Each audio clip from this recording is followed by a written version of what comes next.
Assalamualaikum warahmatullahi wabarakatuh. Halo semuanya, nama saya Nadia Salsabila, Fakultas Syariah dan Hukum, jurusan Hukum Pidana Islam.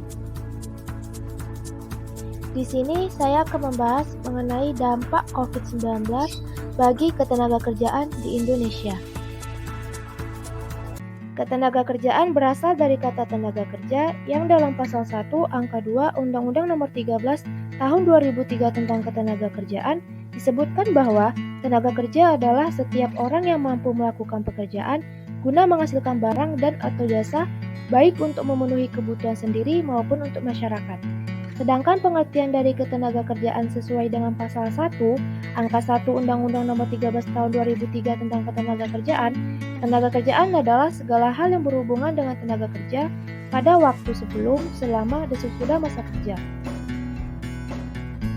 Tujuan dari dibentuknya hukum ketenagakerjaan yang pertama adalah untuk memberdayakan dan mendayagunakan tenaga kerja secara optimal dan manusiawi. Yang kedua, mewujudkan pemerataan kesempatan kerja dan penyediaan tenaga kerja yang sesuai dengan kebutuhan pembangunan nasional dan daerah. Yang ketiga, memberikan perlindungan kepada tenaga kerja dalam mewujudkan kesejahteraan.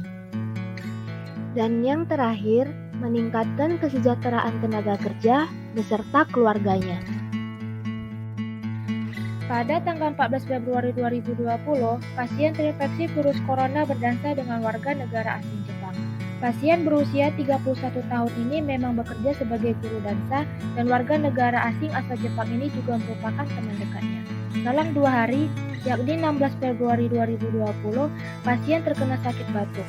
Pasien kemudian melakukan pemeriksaan di rumah sakit terdekat. Namun saat itu, pasien langsung dibolehkan untuk kembali ke rumah atau rawat jalan.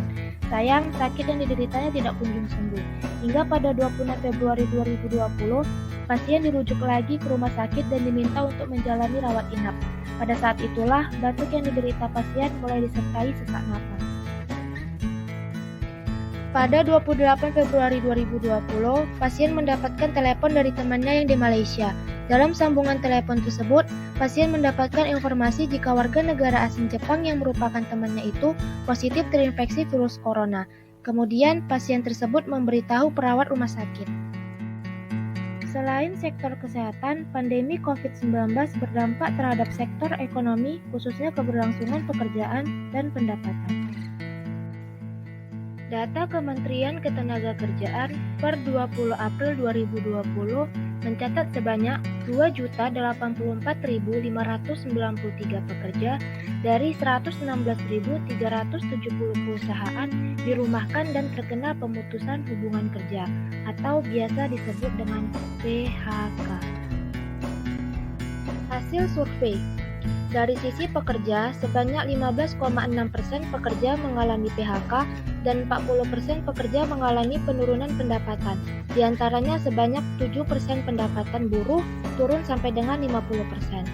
Dari sisi pengusaha, 39,4% usaha terhenti dan 57,1% usaha mengalami penurunan produksi.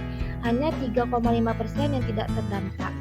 Kemampuan bertahan oleh di kalangan dunia usaha juga mengalami keterbatasan. Sebanyak 41% pengusaha hanya dapat bertahan kurang dari 3 bulan. Artinya pada bulan Agustus usaha mereka akan terhenti. Sebanyak 24% pengusaha mampu bertahan selama 3 sampai dengan 6 bulan. 11% mampu bertahan selama 6 sampai dengan 12 bulan ke depan. Dan 24% mampu bertahan lebih dari 12 bulan. Sementara dampak COVID-19 pada usaha mandiri, yaitu sebanyak 40% usaha mandiri terhenti kegiatan usahanya, dan 52% mengalami penurunan kegiatan produksi. Hal ini berdampak 35% usaha mandiri tanpa pendapatan, dan 28% pendapatan menurun hingga 50%. Dampak COVID-19 juga terdampak pada pekerja bebas sektor pertanian dan non-pertanian atau pekerja serabutan yang bekerja jika ada permintaan bekerja. Hasil survei menunjukkan sebanyak 55% pekerja bebas pertanian dan non-pertanian tidak ada pekerjaan dan 38% order berkurang. Dilihat dari pendapatan, sebanyak 58% pekerja bebas tidak memiliki pendapatan selama masa pandemi COVID-19 dan 28% pendapatan berkurang sampai dengan 30%.